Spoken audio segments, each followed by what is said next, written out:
You guys can come and tune in with us every third Thursday of the month.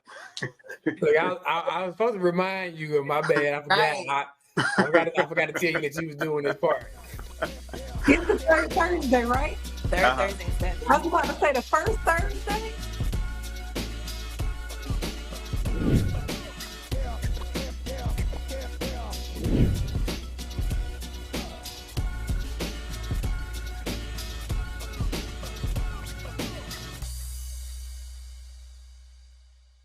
So, hey, everyone, and thank you for joining. My name is Chris Colston. I'm joined by Isaiah Toots, Kimberly Lake, and Laria Reed, and we are Four Friends in a Book.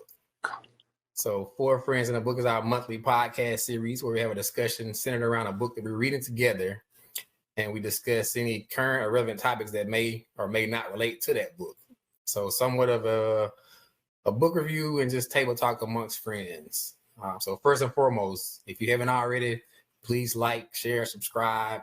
We would love to hear from you guys. Follow us on all social media platforms and give us some feedback. You know, if you guys have any book recommendations or topics you want to hear us discuss on Four Friends in a Book, we would definitely love to hear from you guys. So hit us up. We're going to jump right into it. The book for this month, big book. In the nonfiction category, The Warmth of Other Suns by Isabel Wilkerson. The epic story of America's Great Migration, the greatest untold story of the 20th century, where she uses firsthand accounts of Ida Mae Gladney, which was from Mississippi, George Starling, which was from Florida, and Robert Foster, which was from Louisiana. And she used these individuals to tell the story of their process, I guess, as far as migrating from out of the South, up north, out west. And she just really just gives a great job of capturing that old concept. Yes. For me, it's kind of reminiscent of just having a discussion or a talk with your grandparents or your great grandparents, and just hearing their story. And it's just in that book form. So again, Isabel does a account of these three individuals and mixes in a lot of historical facts and things of this whole period of the Great Migration between 1915 and 1975.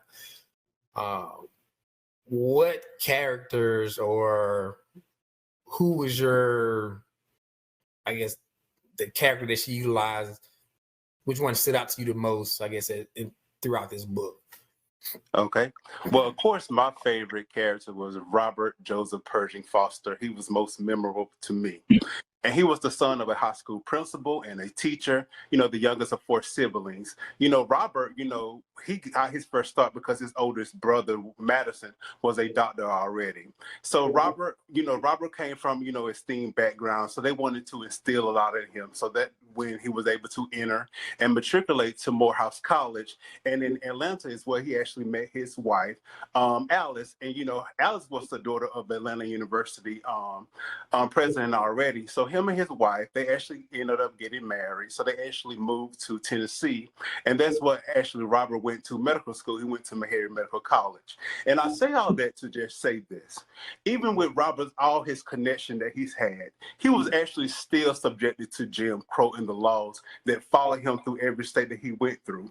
And these were the 1930s. So just imagine this black guy, he's actually coming up into the world and he's still subjected and can't feel like he can't escape from all this.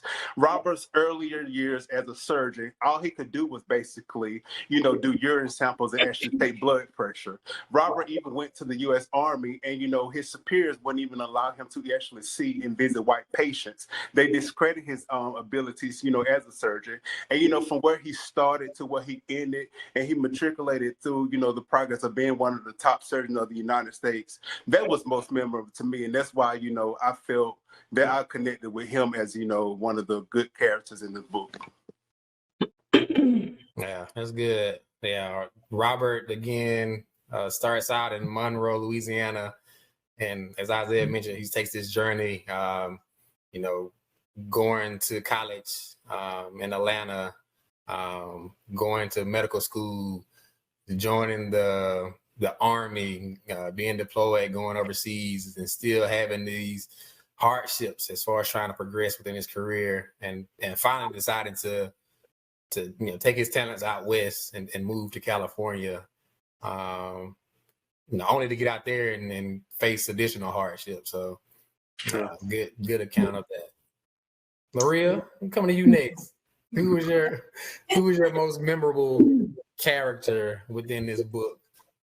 Okay, well, I liked all three for various reasons. I like Robert, Ida, and George, but George I resonated the most with. And let me just say this about this book. It is, of course, it's a historical book, but it's extremely heavy for me. And I was telling you guys, like the stories that they were giving, even from each one of them was just like, I kept having to stop because it was just so, woo. But with George, I identified with him. And I think because he went to college, he was a sharecropper's child.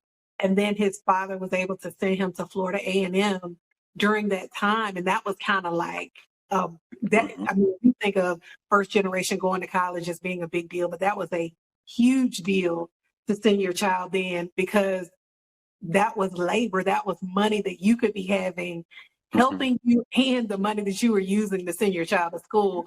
So for me, that was a huge deal. And it kind of made me reflect on my own life. Like, I just took for granted, oh, I'm going to college. All right, I'm going on. My father, we can get student loans and just go. But for him, it was like, that was a major thing to leave from where they were. And then for him to get there and then have to come back because his money had run out. And it was just so like gut wrenching. And I'm just thinking, because of the fact that I've gone to college, I was putting myself in those shoes. Like, what would it be like to be going to FAMU? Basically, you're in a college setting, you're good, and then have to go back to picking cotton or doing whatever the sharecropping was for that time. So I kind of identified more with his story. That was probably the only thing I could identify with any of their stories, because they were so just, and we'll get into talking about more of that, but just gut wrenching, the things that they had to go through to be who they were, just to live day to day, especially being a Black man. You could wake up and just be lynched for walking down the street because they thought you did something. So I don't want to give too much away, but yeah, George was my favorite person. I really enjoyed his character. Yeah, I agree. George was another good story. All right, Miss Lake, who's your most memorable character in the book? So for me, I have to agree with Isaiah. Robert was my favorite character. And anytime I read a book and somebody is like a dreamer, I kind of just relate to them because I'm that way. And Robert had that drive and that dream in him to be better and do better, always. Like Isaiah said, he was a doctor, but he was relegated to doing urine samples or just being out of the country. He couldn't see white people. And he always, in spite of what he faced, he always in his head was like, okay, I need more. He was always trying to elevate himself. And even when he got out to California and he was trying to build his practice, he still had to face discrimination, not only from whites, but people that knew him that, back in Louisiana, they didn't want to see him because they thought a white doctor would be better. So he was always hustling, trying to be better than what he was and what he knew he could be. Now, was he a little flashy? And, sometimes he had, trying to buy cars and all that. Yeah. But under all of that, it's because he knew that's where he should have been always. So I like Robert because I'm a dreamer, and if he could do it, that motivates me to believe I can do it, especially with his circumstances that he faced in his life. So he was my favorite story in the book. That's true. Good. Yeah. I'm gonna be honest, man. I like them all. This book was right up my alley. I love history. I love African American history, and just to hear these stories. My girl Ida Mae, she from Mississippi, I'm a Mississippi boy, so there was a lot of connecting pieces with that. Just hearing her and her husband's story, and just really the hardship they're facing, and some of the injustices they're seeing, that was really the driving force for them to leave Mississippi to go to greener pastures, which they thought may have been greener pastures. Everybody talking about Robert from Monroe, Louisiana. So I got connection with that. My dad's side of the family is from Monroe. So even just his story, his journey to try to advance his education, to try to advance his economic standing, was very. It just resonated with me a lot as well. And George, again, just a young guy trying to make it.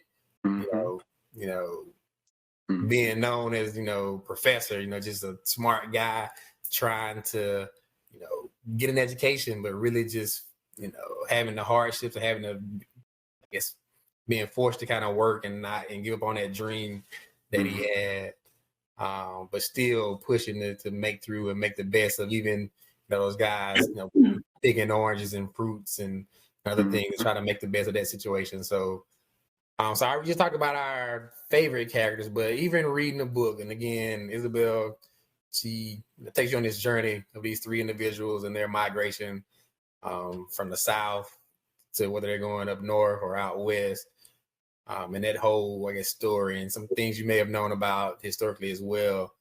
But were there any, I guess, surprises or new revelations that you gathered from the book? Larry, I know you mentioned it was heavy.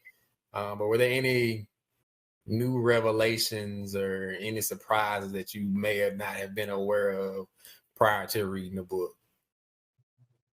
I'll go. Well, I think it's one thing to hear stories, but to hear an account from someone, like a testimony, is completely different. So I had heard about how sharecroppers would kind of cheat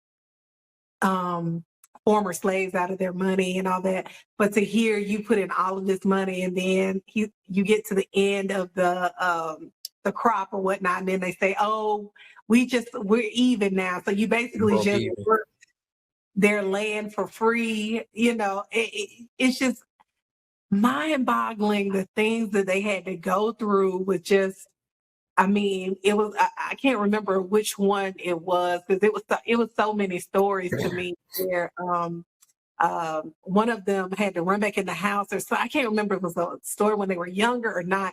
But just even walking on the sidewalk, just I mean, just hearing, well, not hearing, but reading and hearing. I listen on Audible, but hearing the accounts and the stories of how they just went through how volatile their lives were. I mean, it was just like you're almost like a dog day to day, like what's going to happen to me today. And I mean, and we think about our lives being the way they are now, but compared to that was just horrible to have to live like that. So I understand the migration. I understand saying, you know what, y'all can have all of this. I'm gone. I get it. I understand that. So yeah, it was just so many, and I encourage people to really read this book. But for me, it was extremely heavy because I have a very sensitive spirit, so I can't read a lot back to back of all of that. But I mean, it was like story after story after story after story that was just so detrimental to their lives. And it wasn't just a situation, it was systematic. And I think we're going to get into that. But it just was like a system of you're not a slave anymore, but you're still a slave. And I just can't believe people can sleep at night doing folks like that. It was ridiculous. So that was many of my my accounts from what stuck out to me. Yeah. No, I agree. It was definitely a lot. Isaiah, you want to jump in next? So. Yes, sir. What most surprising to me was that even though Ida, George, and Robert, they all came from different backgrounds, they all had one common goal: is to be free and to be set free and to do what they want to do. And you read so many stories, throughout the book where, Black people that were actually trying to leave into migration, that they were just actually forced off of trains, tearing up train tickets, and just couldn't be able to just actually breathe and free and move about how they want to be. And when you're reading these stories, you think about, is this modern day slavery that was actually going on, that these people just want to just be free, live their lives, and do the best of what they can do, to push their family forward. So that was, one of the stories that was most surprising to me. And, towards like the end of the revelation was that you even read where the people that actually migrated up to the north, that they even refused to even accept government assistance. Like they was hard workers. Like they felt that if they can do it and then they can move forward and they can move into these different environments, that like no, that they're gonna make it happen, even if they have to move into different homes and share families. We heard about I read about where families actually share like in different homes and different flats until they can find something else. And if you want to send your family up, they will live with you until they can actually move into a house. So I just saw the elegance in that, where no man is actually left behind. Like if I'm free, I want to free my whole family. And that was just the most revelation to me that I actually read throughout the story. Okay, good. Good. All right, Kim, what do you have? For me, it was like two things. So one was, like Isaiah was saying, like when people were trying to leave the South, like reading the stories, it was almost like you had to escape slavery in a way. So it's like you can't buy a train ticket in the same town you're at because they're gonna know you're leaving, and like you can't tell people you're leaving. And even though people were leaving, they were trying to send people up north to like round them up and send them back to the South, because the South knew that they're like, we can't let these people leave because like we depend on their labor. So it was just eye-opening for me, because I was thinking like if you wanted to move to the north, you just move, but they really had to keep it like on the down low. And it was like reading their stories, I was stressed out. I was like, I hope they make it out. And then the second part was, in school you hear about Jim Crow laws, but reading how much it affected like every part of your daily life, that it was almost making me like suffocate reading it, because you couldn't be human. Like you have to get off the sidewalk, don't look people in the eye. When we're talking about the ice cream shop, like if somebody white comes in, you got to get it to the end of the line, and putting up with all those laws, because you hear about the water fountains and sitting in the back of the bus. And even on the bus, like if more white people came on, then they moved that sign back, so like all the black people had to be in the back of the bus. So just realizing how much Jim Crow affected like every aspect of your life, and how suffocating and demeaning that is for a person to deal with. Those are the two things that really stuck out to me in the book, because I read about it, but hearing the actual stories and accounts really made it real and really showed how deep and wide it went. Yeah, that's good. Yeah, the book was a lot of revelations for me in reading the book. Again, of course, I grew up in the South. I got cousins in Chicago, St. Louis, California. So I've always known about people leaving the South and going up north and going out west. But I don't think I really knew the intricate details as far as the Great Migration itself, that there are actually people from up north coming down to the South to recruit people, to work. And that, like Kim mentioned, you had this diminishing workforce in the South, and they were getting upset because now they don't have people to work. During the time periods of, we're in World War I and World War II, where, our soldiers are out fighting, and now we need to make,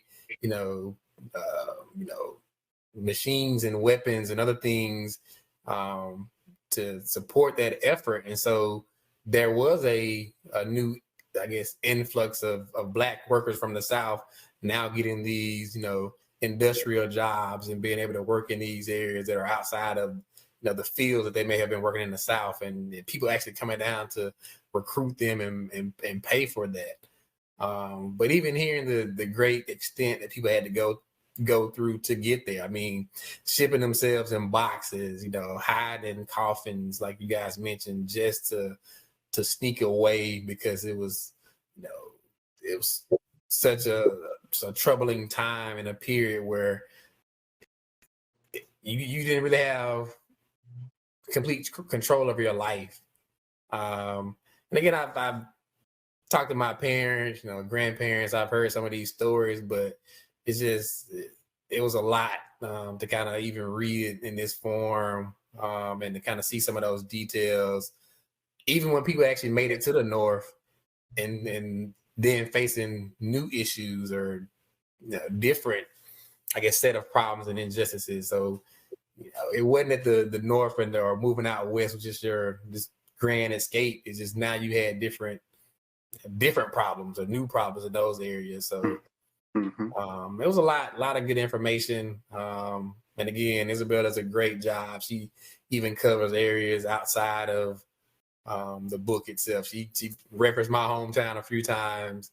I was shocked and surprised to see that even popped up. We would have known that Meridian, Mississippi would have been in the book. So again, there's a lot. And like I said, if you guys love history, non-fictions, I think this is a good book for you to read. So yeah, good talk, guys. I appreciate y'all input. Good talk, Chris. All right, so look, we about to transition. We segue into that favorite segment y'all always waiting on. We have it each episode, the rant. It's our time period where we give 60 seconds uninterrupted. We're not debating, we're not contesting, we're allowing one of our friends to speak from the heart, whatever may be on their mind, whatever they may be thinking about at that moment, and they just speak freely. And so we're coming back to my brother, Mr. Rant Man himself, none other than Mr. Isaiah Tukes. He's been killing these rants every episode. Again, I never know what I'm getting. We never know. It's new to us, but we're not going to debate it. And so my brother, gonna do it again. So starting now. Go, just give it to him. Nearly one weekend, Black people in New Orleans, Louisiana struggled to recover from Hurricane Ida's devastating blow. Ida killed at least 11, dumped more than 13 inches of rain, and left whole neighborhoods underwater. The lack of leadership in New Orleans is really damaging to Black life, as they are the most neglected city in America that no one likes to talk about. Right now, they haven't had access to clean water. We're still in the middle of a pandemic where people couldn't work, and now the rent is due for the evacuated homes, and they have no power or running water. And you can't miss a payment because the eviction moratorium was canceled by the Supreme Court. I know personally people who have fled to different states, frightened of returning back to unknown damages, and awaiting any type of assistance from the government. And we cannot be the land of the free in a country with unlimited resources to help evacuate and place hundreds of thousands of immigrants in various parts of the world and make them comfortable, only to leave our Black citizens in Louisiana out into the streets. And that's that on that. That's good. Again, we have to be the catalyst for change that we want to see within our community, within our state, within our country. And so we all have a part to play in that. So thank you, brother, for educating us once again with your rant. Yeah. All right, so Four Friends in the Book podcast. We just wrapped up this month's book, The Warmth of Other Suns by Isabel Wilkerson. If you guys haven't read the book, please check it out. It's an awesome read. Like I said, if you love history, if you love African American history, if you just want to just kind of get a good story, from the journey of some elders and how they have traversed this life that they live. I mean, she literally covers their journey from life to death. And so it's a good read, good experience, and I encourage you guys to check it out. So, all right, so we're going to my brother Isaiah, man. Tell him about the book we're reading for next month. Hey guys, please join us next time as we discuss our newest book, When No One Is Watching by Alyssa Cole. Alyssa Cole is a New York Times bestseller and has written a phenomenon thriller that has a little bit of everything: history, mystery, humor, and conspiracy. You don't want to miss it. Laria, where can they tune in? Every third Thursday of the month, you can come right here with your four friends, your favorite four friends, to talk about books. Yes. And we want you guys to follow us on all of our social media platforms. So follow us on Facebook, Instagram, Four Friends in a Book, and on YouTube. Make sure to subscribe to our channel, Four Friends in a Book. That way you won't miss any of the great content we put out throughout the week. All right, guys. Thank you for tuning in with us. As always, let's read, let's learn, let's grow. Let's have a discussion here on Four Friends in a Book. Thank you. Thank you. Bye.